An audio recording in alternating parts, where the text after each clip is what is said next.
Դասական հասին ակնկալիքով դիմեցիք սահմանադրական դատարան։ Ակնկալիքների մասին երևի թե քաղաքական գործիչները ավելի լավ կարտահայտեն, իրավական գործընթաց ամեն դեպքում պետք է ընթանա, արգումենտներ ներկայացրել ենք, գտնում ենք, որ ներկայացված դիմումի էական հանգամանքներ կարող դիմումով էական հանգամանքներ ենք ներկայացնում, որոնք իրենց ամբողջության մեջ ցույց են տալիս, որ ընտրությունները արդար թափանցիկ չեն ընթացել են խախտումներով եւ պահանջ ենք ներկայացրել, որպեսզի ընտրությունների արդյունքները չեղարկվեն։ Անվավեր ճանաչելու եւ այլ պահանջել։ Երկրորդ պահանջ չենք ներկայացրել անվավերության, որովհետեւ մեր կողմից ներկայացված խախտումները այնպիսի ծավալի եւ այնպիսի համակարգային խախտումներ են, որոնք չեն կարող ենթադրել ինչ-որ առանձին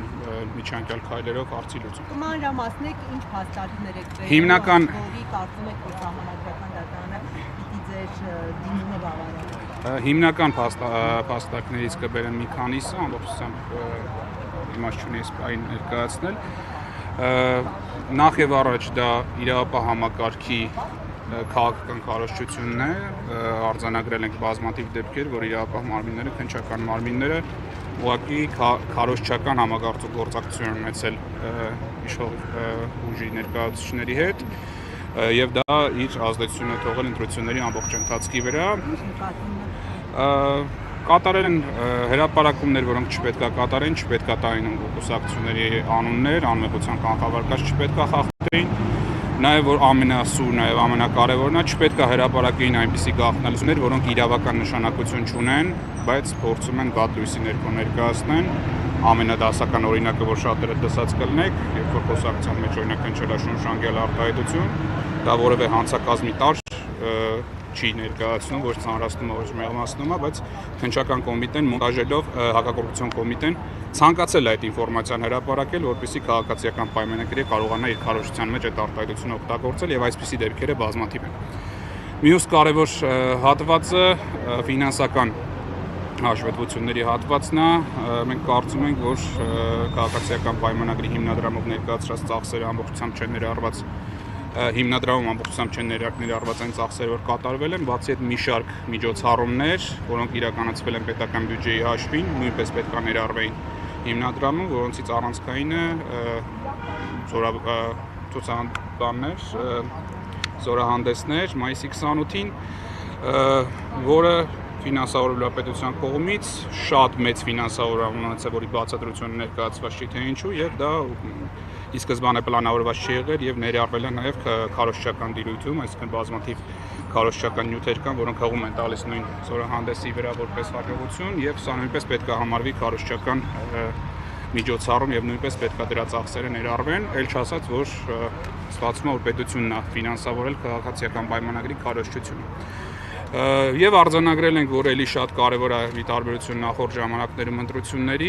բավականին ծավալուն աշխատանք են կատարել շտաբում եւ վերհանել են ստորագրությունների քանակի եւ ընտրողների վերջնական քանակի անհամապատասխանություններ, մոտ 340 տեղամասում 27000 ընտրողի տարբերությամբ այդ տվյալները ներկայացրել ենք, որպեսզի նաեւ պետական մարմիններից պարզաբանումների եղանակով հասկանանք ինչպես է ստացվում, որ ընտրողների թվից պակաս 27000 ստորագրություն կա մատյաններում։ Սա էական նշանակություն կարող ունենալ ընտրությունների արդյունքների վրա։ Նոր հանրաքվեի անցկացնելու Մենք ներկայացրել ենք այս ընտրությունների արդյունքները անվավեր ճանաչելու պահանջ, թե սահմանադրական դատարանը ինչ եղանակով կլուծի այդ հարցը, արդեն նաև կախված կլինի մյուս դիմումների համատեղ քննարկումից։ Ո՞նք լինելու Արամ Վարդուվանյանը ասաց, որ իրենք նաև պահանջելու են, որ որոշ դատավորներ չմասնակցեն քննությանը, դուք եւս այդպիսի պահանջ դնեք։ Դեռևս նման քննարկումներ չունենք, բայց հասկանալի է պարոն Վարդուվանյանի ասածը, առանձին դատավորներ կան, որոնց փոխկապակցվածությունը քաղաքացիական պայմանագրին առավել քան տեսանելի է մտահոգության։ Այսինքն հնարավոր է նման միջնորդություններ։ Հավանաբար մենք նույնպես կմիանանք այդ միջնորդությանը կամ ներկայացնենք։ Առնվազն մեկի անունը նշեմ Վլադիմիր Վարդանյանը, որ քաղաքացիական պայմանագրի երկար տարիների անդամը չի կարող այս վեճը լուծել օբյեկտիվ լինելով քաղաքացիական պայմանագրի նկատմամբ։ Փողոցային պայքար դիտարկում։ Նաև ես կմասնակցեմ Տաթևիկ Սողոյանը եւ Արծվիկ Մինասյանը դաշինքի որպես լիազոր ներկայացուցիչ։ Իսկ Հայաստանից դուրս ինչ իրավական ընթացակարգեր կան, եվրոպական դատարան։ Մենք գոնե դեռևս այս փուլում չենք քննարկել այդ հանգամանքները, ես գիտեմ, որ մասնակից մյուս ուժերի ներկայացուցիչները նաև այդ ուղղությունը քննարկում են, անհրաժեշտության դեպքում նրանց հետ կհամագործակցենք։ Պարոն Խուդոյան, դուք Սամվել Կարապետյանի նկատի ունեմ Հայաստանը, Սամվել Կարապետյանի դիրքորոշմանը հայտարարությունների ինչպես է արձագանքում համախմբման։ Այդ քաղաքական բնույթի հայտարարությունը թույլ տվեք ես չպատասխանեմ։ Ինչ ժամանակահատվածում ինչ գործընթաց։ Ինչ ժամանակահատվածում գործերը կքննվեն։ Օրենքը հստակ նախատեսում է 15 օրյա ժամկետը օգտեն ընդունելու բայց։ Շնորհակալություն։ Armenia Today հարգելի հետևորդներ, խոսում էինք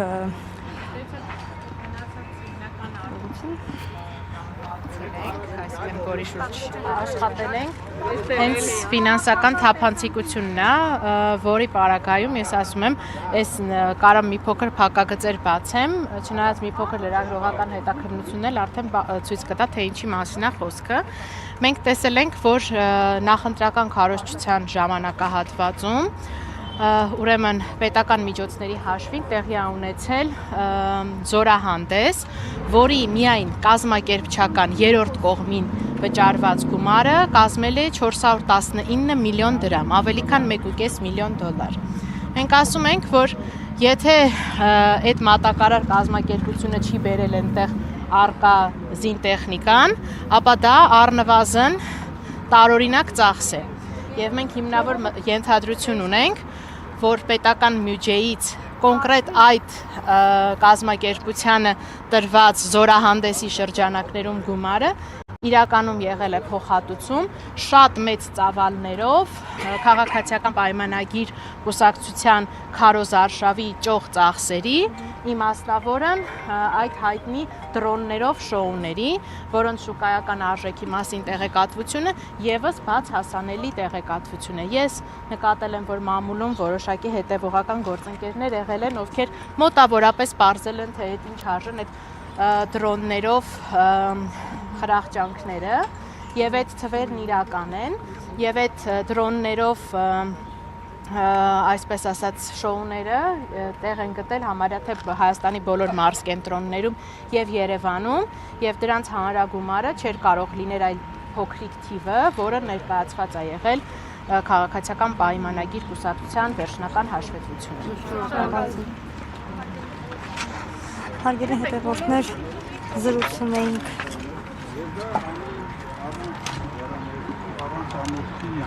զգացողություն ունենալու իշխանությունը ինքը ոչ միայն գործադրել է ողջ վարչական ռեսուրսը, աննախադեպ ռեսուրսը, ֆինանսական, հանրությանը պատկանող ֆինանսական միջոցները ոչ միայն ընտրակաշառքի տեսքով տվել է ընտրողներին, նաև գործադրել է իր ամբողջ, այսպես կոչված ճակերտավոր լիազորությունները բռնության ենթարկելու քաղաքացիներին, մի մոռացեք, որ այս քարոզարշավի ընթացքում նաև մարդ է մահացել քրեակատարողական հիմնարկում, այս իշխանության ժամանակ։ Մի մոռացեք, որ այս իշխանությունը Հայաստանի երբևէ եղած խայտառակ ընտրությունները անցկացրած իշխանությունը։ Հիմա իրենք բնական է բարձրաձայնում են, թե իբր ընտրակաշառքով են ընտրվել, ավելին Նիկոլ Փաշինյանը իր խառնակցության էությանը համապատասխան հիմա էլ հրահրում է քաղաքացիական բախումներ։ Քաղաքացիական բախումների անոնս է անում այս մարդը։ Եվ այս մարդը այսօր իրեն հռչակել է Հայաստանի գերագույն իշխանություն։ Ու ակնհայտ է, որ այս պայմաններում մեր փրկությունը իբրև ժողովուրդ, իբրև ազգ, իբրև պետություն այս իշխանություններից ձերբազատվելու մեջ նոր ընտրության անհրաժեշտություն տեսնում եք եւ ինչ ակնկալիք ունեք այն սահմանադրական դատարանից ներողություն, որի կազմը ձեզ համար լեգիտիմ չի եղել։ Այո,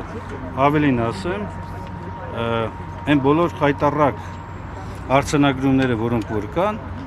ներկայացնելու